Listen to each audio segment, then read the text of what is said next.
की, भारत माता की, भारत माता की।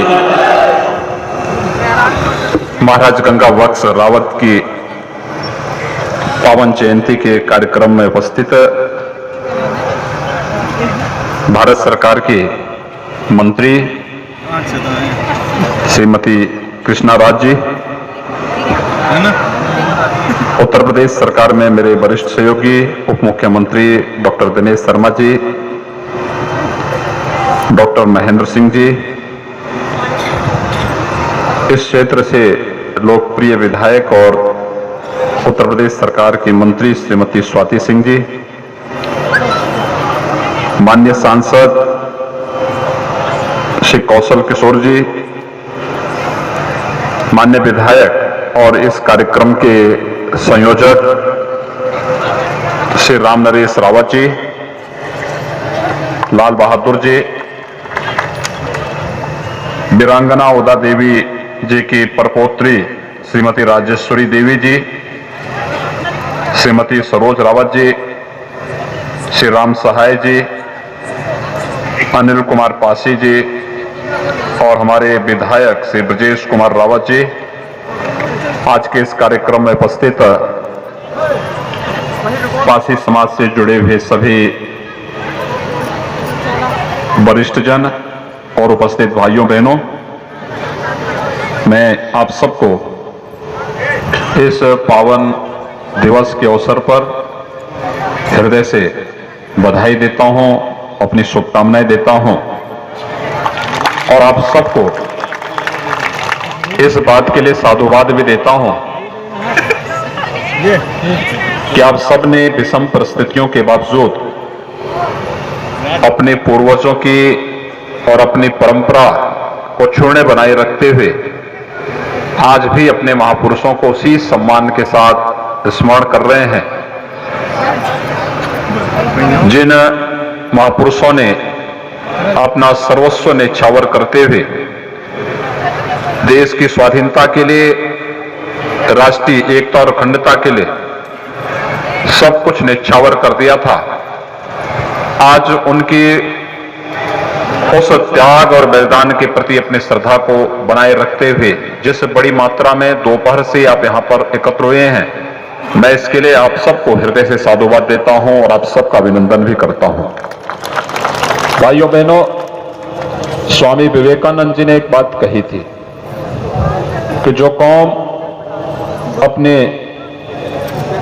इतिहास को नहीं संजो सकती वो अपने भूगोल की भी रक्षा नहीं कर सकती है।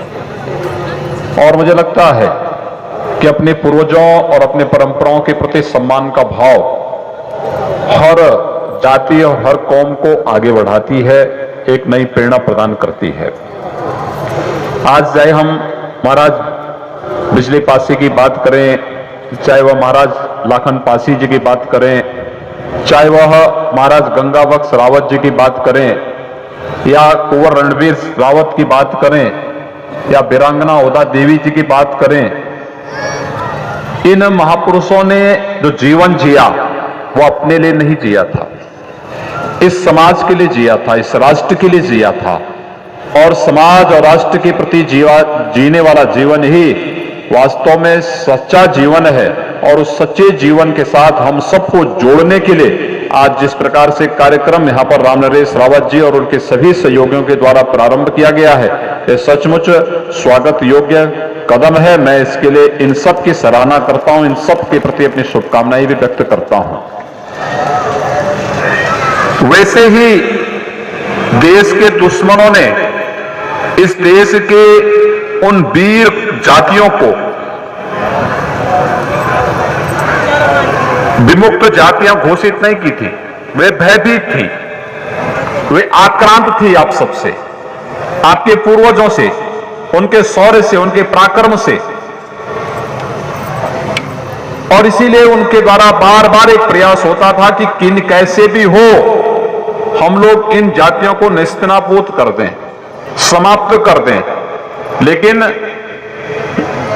मुझे लगता है कि हर कहावत अपने आप को चरितार्थ करती है। जाको राखी साइयां मार सको ना कोई। और यह बात मुझे लगता है कि पासी जाति के साथ भी देखने को मिली है। कितना अत्याचार हुआ है 12वीं 13वीं शताब्दी से लेकर के और 19वीं शताब्दी के पूर्वार्ध तक लगातार अत्याचार होता रहा। यानी 700 वर्षों तक जिस जाति ने केवल अत्याचार सहा हो, लेकिन उस सब के बावजूद लड़ते हुए, भूखों रहते हुए,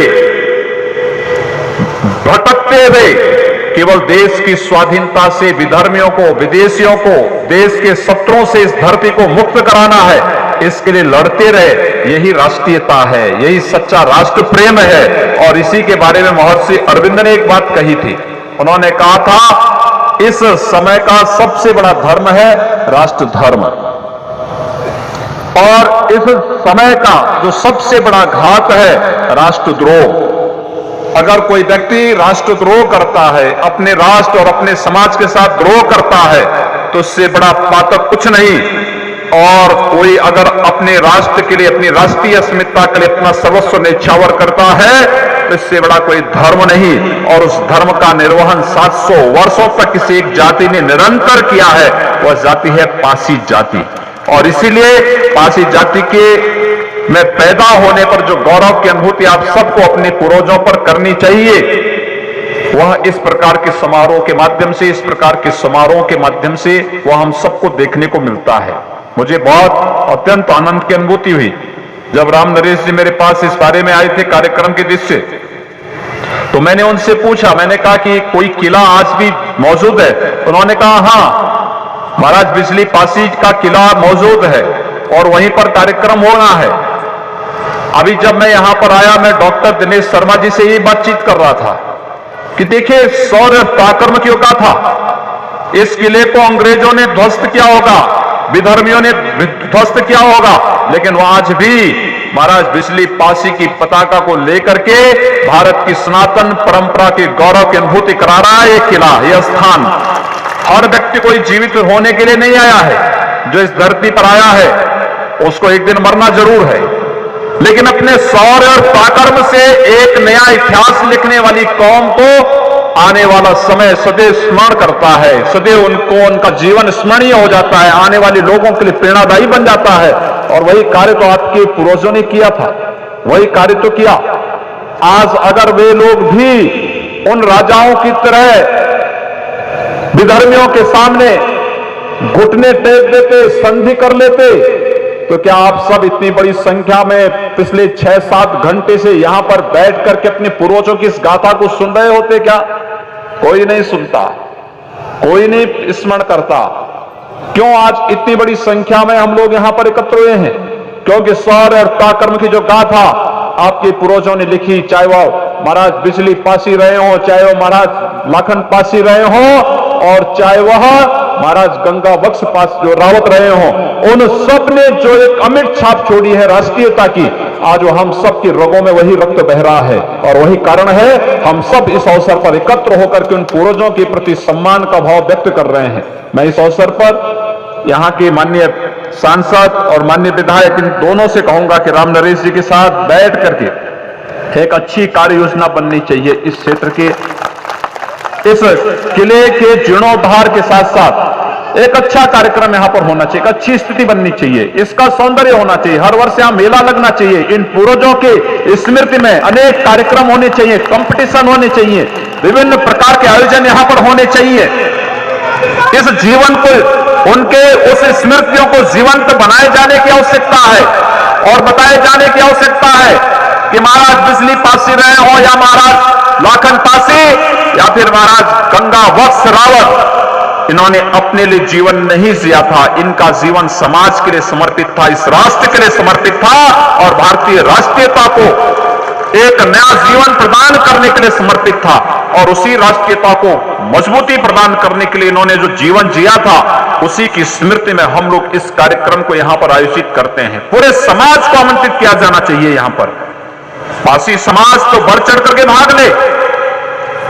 मैं जब महाराज सहदेव के इतिहास को पढ़ता हूं, कैसे उन्होंने सालार मसूद गाजी को मार गिराया था, 3 लाख की सेना लेकर के सालार मसूद आया था गजनी से, लेकिन अपने आसपास के 32 राजाओं को जोड़ करके महाराज सुहेलदेव ने जो एक पराक्रम और शौर्य का परिचय दिया था, भारत पर 200 वर्षों तक कोई विधर्मी, कोई विदेशी आक्रांता हमला करने का दुस्साहस नहीं कर पाया था।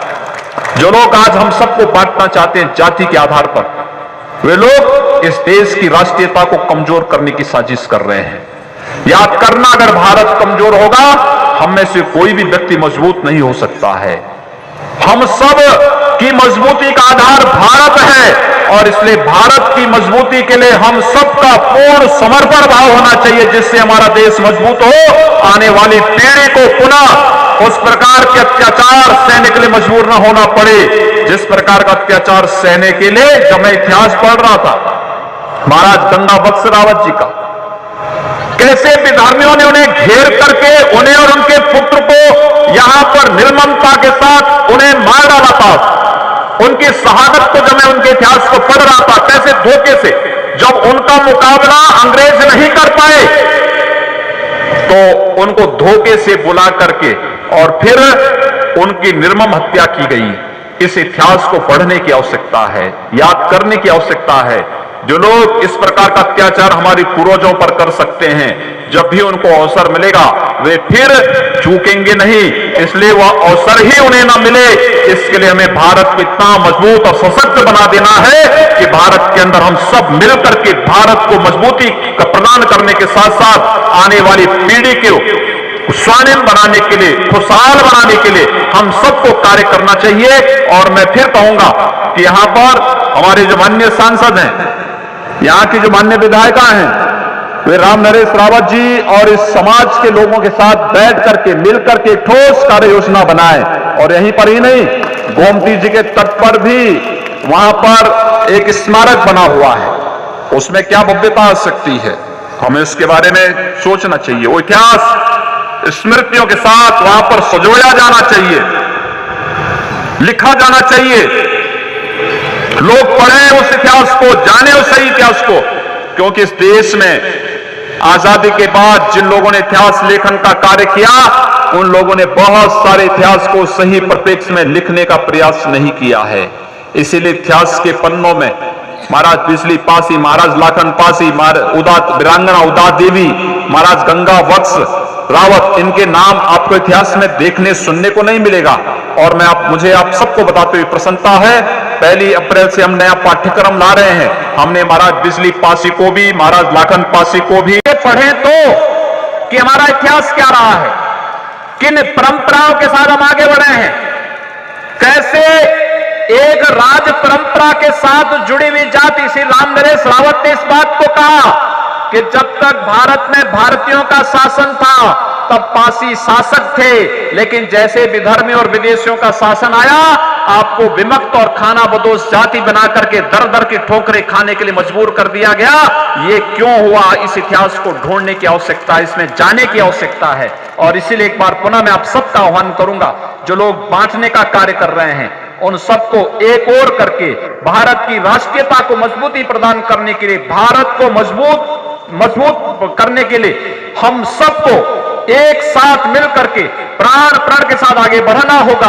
और उसी अभियान को आगे बढ़ाने के लिए आज जो आयोजन यहां पर श्री राम नरेश रावत जी ने किया है, मैं उन्हें हृदय से साधुवाद दूंगा, अपनी शुभकामनाएं दूंगा और विश्वास के साथ मैं उन्हें आश्वस्त करता हूं कि सरकार से इन महापुरुषों के सम्मान के लिए, इन स्मारकों के संरक्षण के लिए जिस भी प्रकार की अपेक्षा आपकी होगी, सरकार आपको भरपूर सहयोग करेगी। आप सबको इस अवसर पर मैं अपनी शुभकामनाएं देता हूं। धन्यवाद। जय हिंद। माननीय, अभी 2 मिनट बैठे रहेंगे सब लोग अपनी जगह पर, अपनी जगह 2 मिनट बैठे रहेंगे।